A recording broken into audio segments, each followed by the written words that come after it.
but G it was G time, time, G right? time. Yes, Yeah, it's G G time. time. That's tampering. That's tampering. We've discussed this. Mazhar. If he suddenly comes out with some hot ass rap album and all, then maybe they make back some money. But He just has so much respect. He just has so much respect. something in the future for a certain Greek freak. But Everyone knows there's such a fun offensive team, and they're a frustrating defensive team. In case anyone hasn't noticed, it's something I'm really looking forward to. they're quite in a soup.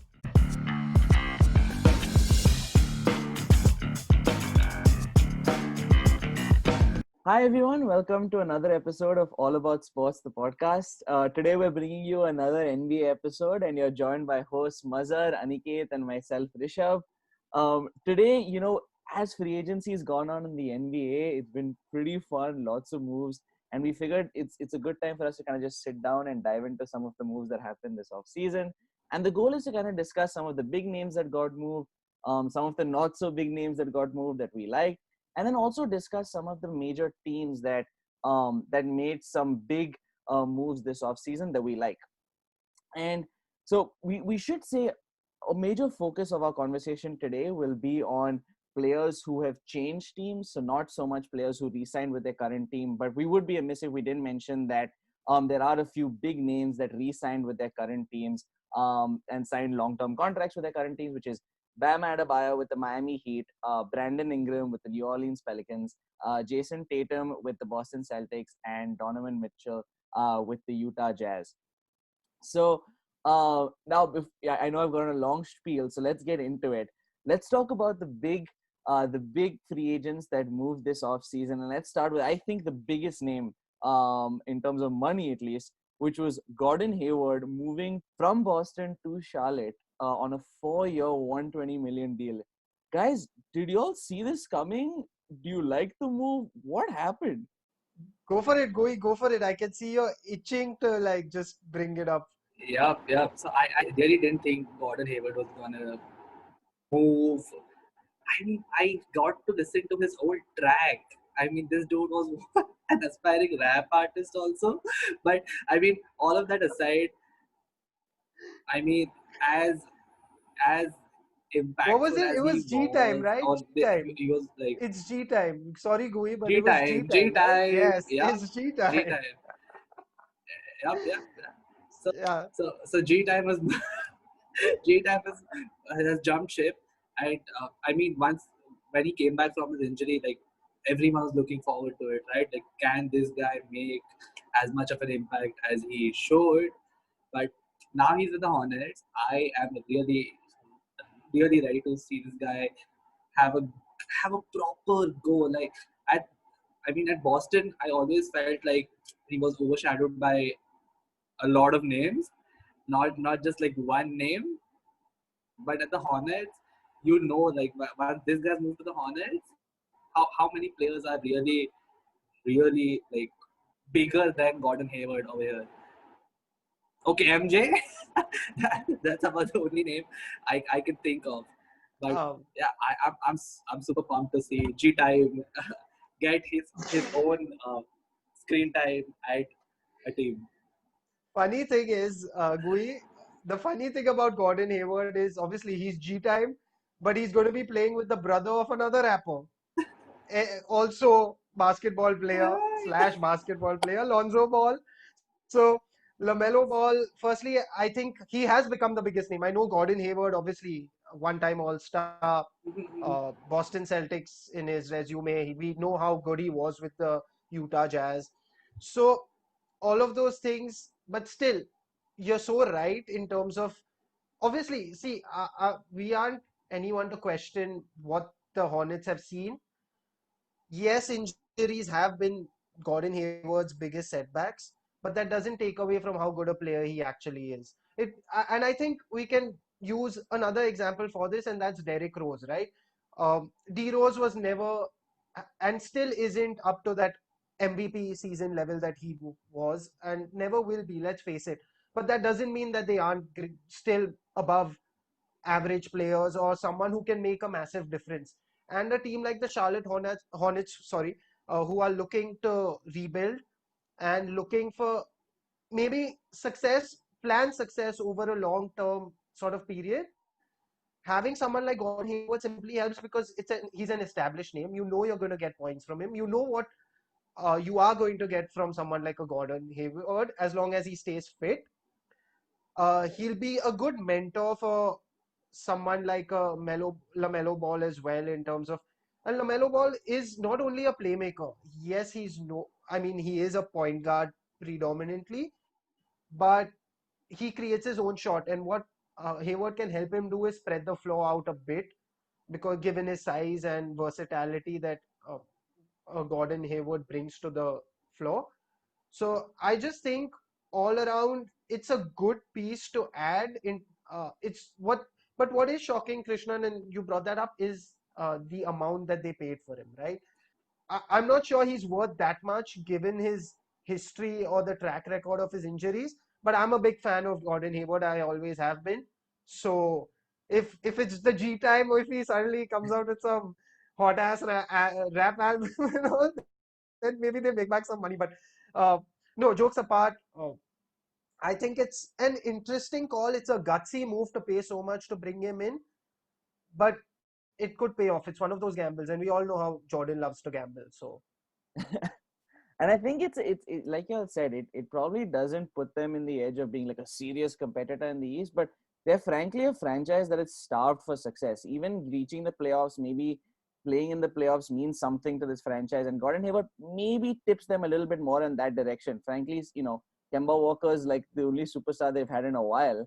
Gordon Hayward is really the next person to help them out in that aspect. So it'll be interesting. I can't lie, I was definitely surprised. But going off that, the other big signing, which is again it's kind of a similar situation, a very somewhat, or of course a much more experienced person going to a younger team. Chris Paul getting traded to the Phoenix Suns. He's going to team up with Devin Booker in Phoenix. This is an interesting one. Chris Paul like revived his career at OKC, proved why he's still in some senses point guard. What do you all think of that move for Phoenix for Chris Paul? How's that going to shape out in the West? So I guess with Chris Paul, he's starved of success, right? Uh, he's he's still going to try to win a ring, and now I think he's accepted the fact that he's not going to win a ring. But what he can do is enjoy his basketball to the maximum abilities that he can, and why not team up with someone like Devin Booker, a pure shooter, one of the best shooters currently in the league, no doubt. Uh, he so I think he's just gone to Phoenix simply because he'll have fun there, and uh, he, he wasn't going to get picked up by the Lakers. Obviously, he's not going to get picked up by the Bucks. He's not going to get picked up by any potential championship winners. So, what was the best option then was to go and join a team that just marginally missed the playoffs, get them to the playoffs, and then try to cause an upset. So, uh, and with less expectations now. Let's not forget that. Uh, with his previous teams, there was still that sort of glimmer of hope that, okay, maybe, yes, we can. Uh, but he stuck to the Western Conference and gutsy move again. But I think it's more, and even Paul knows that it's a play to just help Phoenix into making the playoffs, make them a playoff contention team. And maybe then, if they have a good season and Devin Booker goes off again, like we saw him in the bubble, uh, maybe someone big might join them next year, and maybe they'll have a sort of mini big three. So I think he's played his cards right, and he's made a good decision by joining Phoenix. I'm interested to see how, and I actually think he's going to be very, very handy for DeAndre Ayton, someone who needs the service, and Paul will find him, that's for sure. And he's going to feed him the ball, feed him the ball, feed him the ball. So I think we'll see Aiton's game significantly improve, and that's the one thing I really respect about Chris Paul is his ability to make everyone better. Very much like Rajon Rondo, you could say. I think those two are literally at a different level when it comes to involving teammates. And yeah, great move in the end. We'll know maybe 2-3 years down the line. So I don't think too many people have gone as point guard. I mean, Krishnan called it like, right? I mean, how many people do you know who've had that level of cult hero kind of respect? Chris Paul is just like one of those guys, and Mazhar just summed it up pretty perfectly. He is one of the best at involving everyone in the team, and Aiton needs that kind of service, right? D-Book is a shooter.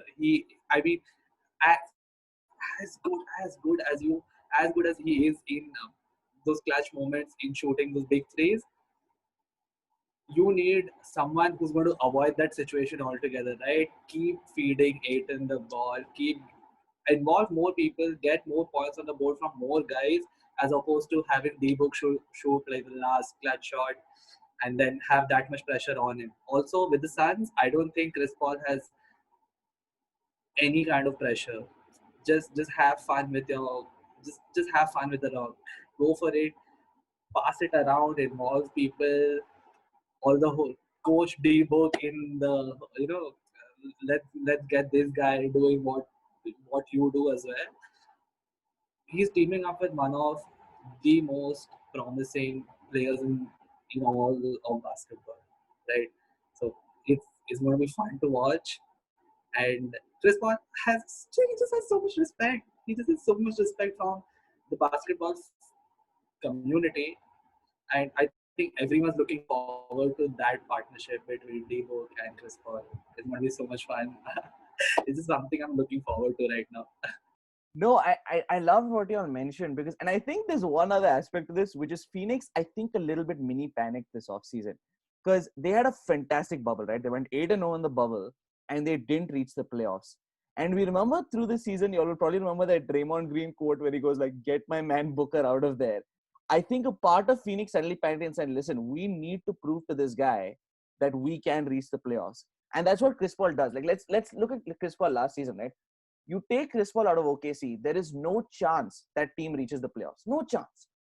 He takes that team to the playoffs, and similar to Charlotte, this team as well, Phoenix, are starved. They need to be in the playoffs. They need to prove to their guys like Booker, like DeAndre Ayton, we can be in the playoffs. We can be a team that's in there. Again, it's not going to take them to the top of the West, but it'll get them competing and playing competitive basketball in the postseason, which they need to be playing. And Chris Paul is the guy to do that. And I love the point that you all made about DeAndre Ayton because look at what he made DeAndre Jordan. DeAndre Jordan became an all-star when playing with Chris Paul. We can see something similar from DeAndre Ayton. And I would argue DeAndre Ayton as a starting point might be even more talented, maybe less athletic, but may have a little more offensive game than DeAndre Jordan did when he started off with Chris Paul. So it's going to be fun. Phoenix will be a fun place to watch basketball again. Hey everyone, at the time that we were recording, we tried to give you the information, all the trades that happened till then. Obviously, since the time that we recorded, a few more trades happened that we wanted to keep you posted on. The big ones that we wanted to highlight were one, Russell Westbrook got traded from the Houston Rockets to the Washington Wizards, with John Wall moving the other way, and the Wizards giving the Rockets a first round protected pick as well. And in other news, Anthony Davis signed a 5-year deal with the Los Angeles Lakers, signing for $190 million. That's it. Back to the regular podcast. So with that, guys, so those are the big moves. Now let's move into some of the teams whose moves we've liked, right? Let's start off with the champions, Lakers. Maz, this is your team. I'm going to hand this to you. They've moved around a lot, but how do you feel they've settled down with all the guys that they've gotten now? So, firstly, the main thing and the most important thing I think that everyone needs to know is that the Lakers pre 2011 were very good in free agency. They were a very successful team, of course, led by Mr. Bus. Uh, then sadly he passed away. Then Genie Bus took over the reins. Then they brought in Rob Pelinka. So they brought in Rob Pelinka, uh, very close to Kobe, obviously, because he kept giving Kobe the multi-millions.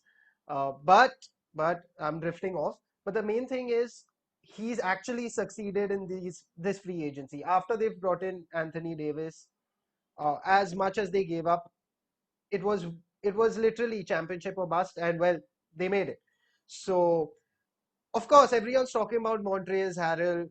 The Lakers picked up Montrezl Harrell, the sixth man of the year. They picked up Dennis Schroeder, who finished second in the sixth man of the year race. Uh, so I mean, great acquisitions. Obviously, when you just think right off the bat, oh yeah, Harrell, Schroeder, perfect. And the Lakers was starved of a proper point guard who had the ability to create his own shot. They've got that with Schroeder. They've added that versatile Montrezl Harrell who can play the big man role and at the same time give you a really good offensive performance. Um, but they've also lost some integral pieces, according to me. Rajon Rondo being the biggest. He was very instrumental in the Lakers' success. So it's sad to see him go, especially since even Avery Bradley wasn't there in the bubble. So we really realized how important So, Rondo yeah. was. I mean, he chose to opt out, so that's not really the Lakers' fault over there. They also lost out on Dwight Howard and JaVale McGee, and that for me is a bit of uh, that that that was something that I did not like because I feel like the Lakers really depended on their big men. Yes, it didn't matter so much when they started playing small ball in the playoffs because they had to match up to the opponents.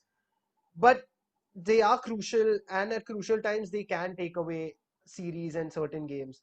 And we hopefully it doesn't backfire because I'm not sure if you want to have AD playing at the five game in game out. So it's pressure on him in terms of, and generally as well, it's risky in terms of injuries. You don't want your superstar to get injured. You want him to play at least 70. This time it's a 72 game season, so maybe you want him to at least play 60 or be healthy for at least 60 games out of those. So, and then come playoffs time, you need him for every single game. So I think that was a bit worrying, but they added Mark Gasol. So I know, Krishnan, you weren't a big fan of that trade, but again, you lose two crucial centers. You get one who is still not the level he used to be defensively, but still something, right?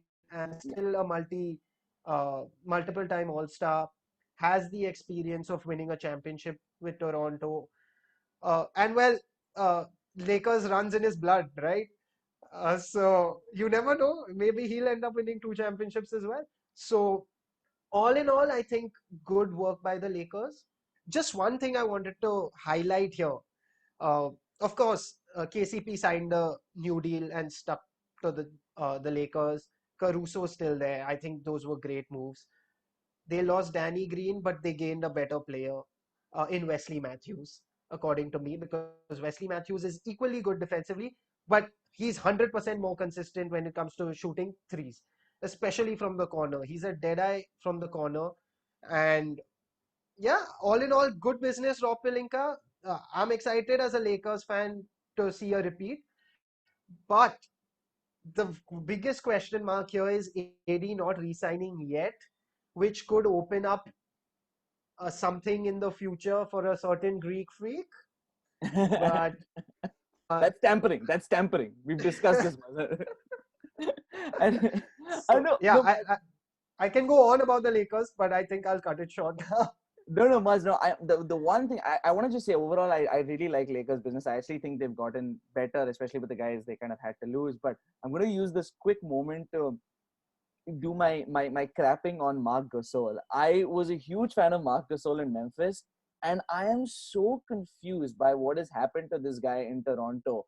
He has lost all of his offensive game in the last season. Even in the season before with Kawhi Leonard, he was okay. He was doing his job, and I still think he's a pretty good defensive player. So on the defensive end, he's pretty good, and I think he's a worse rim protector than JaVale McGee, but he's way more switchable. He guards guys like Giannis way better than someone like a JaVale McGee. He can go out to like a Brook Lopez who shoots threes. He can go out and guard them. But I don't understand what has happened to Mark Gasol's offense. The guy barely shoots. He doesn't drive to the basket. And my slight concern is, let's look at the bigs who play well with LeBron James, right? It's either dunkers and dumpers, like you have the Tristan Thompson who looked ridiculous when he was playing with LeBron James, or it's guys who just say, listen, I won't be a guy who takes attention. I'll just sit on the side and shoot threes, like a Kevin Love. Chris Bosh, I think, also ended up being, taking away less attention when he played in Miami, became more of a three-point shooter in Miami. Those are the guys who do well. My concern is, see, Marc Gasol can't be the dunker and dumper. He's not athletic enough at this point. And his three-point shooting was decent in his last season in Memphis, but frankly has tapered off, especially in the playoffs. So my only concern, like you said, Maz, is just the big man. I am a little bit not sold on Marc Gasol offensively, but overall, I think good business by the Lakers this offseason.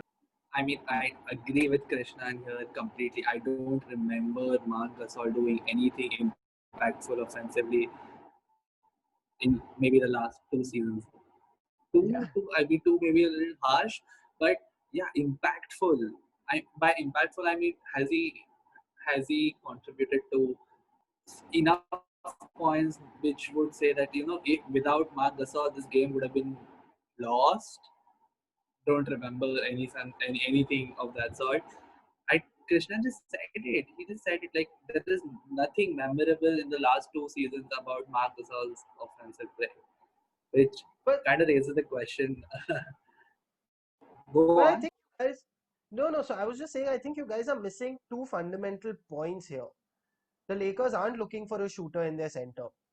They aren't looking for those points per game because let's face it, even JaVale and Dwight weren't getting those points. Dwight, yes, he had got those points on and off. But Dwight what they very are just, occasionally did. but sometimes you just, yeah, but sometimes you just need a physical presence to just cause some disruption on that defensive end. And I think Marc Gasol has that. He's got the size, he's got the wingspan, and he's just going to cause a hindrance. He doesn't have to mark Giannis Krishnan, for example. The Lakers have AD for that, or worst case, LeBron eventually as well. To at least if let's say Giannis is further out than around the key. So that's what I'm trying to say. So they just wanted a physical presence who is established, who has playoff experience. He is a champion. He did well for Toronto in whatever role. Yes, I agree his offensive game has disappeared. I think that's a lack of confidence. Maybe that'll come back under Vogel. So I'm just saying that yes, it was a move by the Lakers just because they knew they were going to lose both Dwight and Jamal. That's all I'm saying. No, I don't think he was their first choice as well. no, I agree. And defensively, I still see a lot of value in Gasol. So I have to give you that. And now moving much, I'll move from your team now to a man that you love, Gui, Trey Young and the Atlanta Hawks. Atlanta Hawks also made a lot of moves. Now this is going from the Lakers, who are the best, to Atlanta, who are the second worst in the East. I'm assuming you think they can be better, Gui. What do you think of their moves so far this offseason? Like I'll be really honest. Trey Trey had everyone on strings last season. Everyone. I to to publicly say something like the the respect should be as loud as as a disrespect or something of that sort.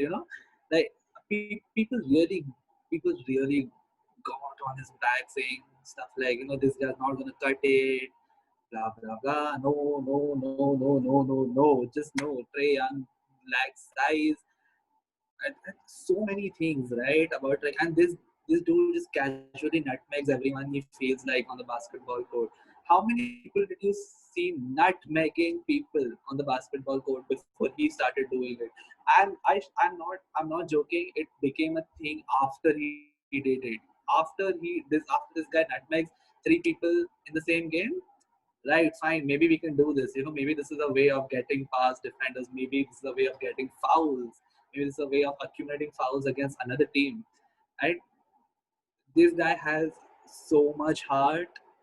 He just has so much heart, and now he's gonna team up. I mean, this is another one of those, right? Like D-Book with Chris Paul. This is gonna be Trey Young with Rondo, and maybe they're not very like for like. They're not the same type, the behind the backs and stuff like that. Maybe Trey doesn't have those things in his locker, but just the sheer amount of experience Rondo could, help. He could help propel Trey in the same way Chris Paul could help D-Book and the Suns. And let's be honest, Atlanta was a nothing team last season. Even with Trey, that team is nothing. But these guys have added Rondo, and Rondo most certainly isn't like one of the guys who takes something lying down, right? He's, he's one of the guys who had a fight on court. He, he's not. He's just not a quiet guy, and I'm sure he's gonna help that team a lot. And okay, maybe the Hawks aren't going to become immediately, of course, to say that they are in contention for a conference final is is just too much. But yeah, like someone like Trey, that really helps his career a lot, right? Being with someone who's had boatloads of experience. How many people can say that they played with the Celtics and the Lakers? Not too many. And Rondo can say that with pride. Like he's done well at both. I'm really looking Yeah, I there mean, are he's a these champion two with like both. So super combinations. These two combinations between like old school and like really young players, which I'm looking forward to. It's going to be amazing. Like in case anyone hasn't noticed, it's something I'm really looking forward to. So I think Rondo obviously a great addition for the Hawks, but Krishnan, I I know that you've been keenly following some of the trades that the Hawks have made, and what do you make of Gallinari and obviously also Bogdanovic, one of the guys I hated the most when he was playing with the Kings because he always seemed to have the big shot against the Lakers. Hit that buzzer beater also, which I'll never forgive him for 2 years back. But yeah, I mean, Clint Capella as well. So they've got some good pieces. So what do you make of that? No, I like that. I like what you said, was they've got some nice pieces and the team is starting to gel together. I really like the Bogdanovic signing, right? He's been a guy who's, I'm surprised he's never been in the six man of the year conversation, with Sacramento. He's a great scorer off the bench. He's a great leader off the bench.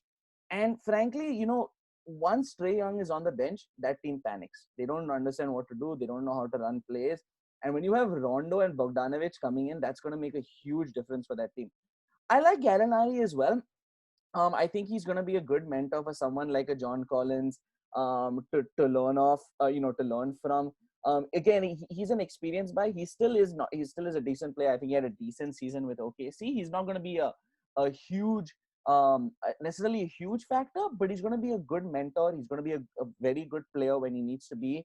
And again, like this is another young team that needs leadership, and getting people like Rondo and Gallinari should hopefully get you that. And let's not forget, I love that you mentioned Capella, Maz. We've not seen Capella in a Hawks uniform. And that could work really well, right? Because we know that guards are talented, but now can someone like a Clint Capella take them to the next level along with, side by side with John Collins? If their big man can also play that well. No, I was just going to say you're right. They are a bit thin when it comes to the front court. Their back court is very strong. So yeah, you're absolutely right. That's all I wanted to say. No, perfect. And I know, so one last team we wanted to cover, the Philadelphia 76ers, because they just got Daryl Morey as their GM. And once Morey comes in, business is happening. This man is not a patient dude. He starts making moves as soon as he is in. Guys, what do you think of the 76ers? They had a pretty disappointing season last year, but they made some nice moves. They've signed Seth Curry, they've signed Dwight Howard. What do you guys think of the 76ers? Are they going to be better than last season? Uh, yeah, I've got to say yes, simply because I think just they've added those pieces to come off the bench, and they had a very thin bench, is what I feel before this. So having Dwight coming in just adds to that because I don't think Al Horford was really cutting it. Uh, sadly, he's just not the same. Dwight will give them that physicality, and I'm actually interested to see how Embiid and Dwight play. It's going to be quite fiery. It's going to be quite aggressive. It's a fearsome front court that they have. Uh, Seth Curry is just a fantastic addition. He averaged around 12 points per game last season in 24 minutes. In a very good Dallas side, mind you. Just wasn't shooting enough because when you look at his shooting percentage, it's ridiculous. He shot 45% from three. Over his career, he's shooting 44.3 from the 3-point line. And it's not just from the 3-point line, it's literally beyond that. He's literally in the Trey Young and Steph Curry zones or Damian Lillard, zones where he shoots threes from sometimes and just hits them. So just someone they needed, because obviously you're not getting threes from Ben Simmons. So they definitely needed a bit more 3-point shooting. Tobias Harris, well, I'm just not going to say anything. But he's going to definitely be the key for the 76ers going into the next season. If he can somehow produce the performance that he did in his All-Star season with the Clips, then maybe, you never know. No, that definitely makes sense. I mean, I'm excited to see them, and you, like you said, getting a shooter in someone like Seth Curry is a pretty good addition. So that's our guys. That's our team previews. Now we want to do a little bit of a fun thing, and this is kind of interactive for us as well. We wanted to talk about some of the moves that we liked from this offseason that kind of went under the radar, and they're not the biggest marquee signings. So some of the nice moves that teams made that were a little quieter than some of the other ones that we discussed so far. So Gui, I'm going to put you on the spot first. Who's your like slightly more quiet signing or trade that you really liked from this offseason? All right, this one. I mean, there are a few, uh, which kind of just like, I mean, people saw the light when it happened and just completely forgot about it. But to me, Crowder moving to the Suns is is is a very good one, because Crowder, it wasn't like this guy wasn't doing anything at the Heat. He was, even including the playoffs, So in case the Suns do make it, like, I mean, you got someone who just in the previous season was doing a bit, more than a bit. Let's be honest. It wasn't like he had a very backseat kind of role in the playoffs. So Crowder is most certainly one of the trades which is kind of flown under the radar. Most people would have just seen it and forgotten about. And I have one more, but I won't mention it. I won't mention it because Crowd is a good shout. I don't want anyone to, completely shit on my other pick. So in case no one mentions it, maybe I say it. Muzz, who do you got as your favorite? Is your favorite signing that we haven't spoken about? Favorite signing? No. The favorite retainership, I would say, for me would be KCP for the Lakers. I think he was very integral. So I would say, I think that's something that's going under the radar and people aren't realizing.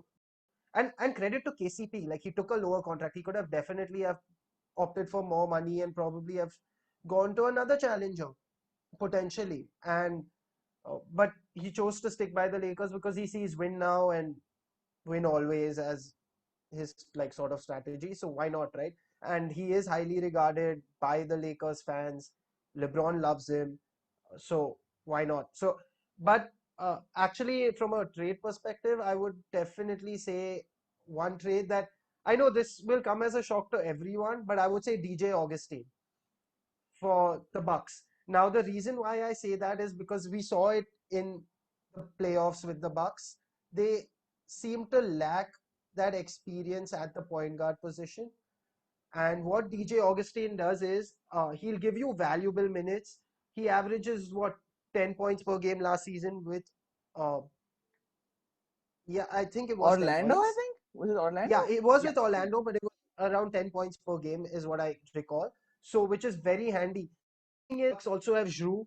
So it's just that they can mentor and really guide the team into that level beyond maybe and then topple the Heat. Now the Heat have added 4 players as well. So it'll be interesting. But I just feel like Milwaukee didn't have their best run going into that bubble.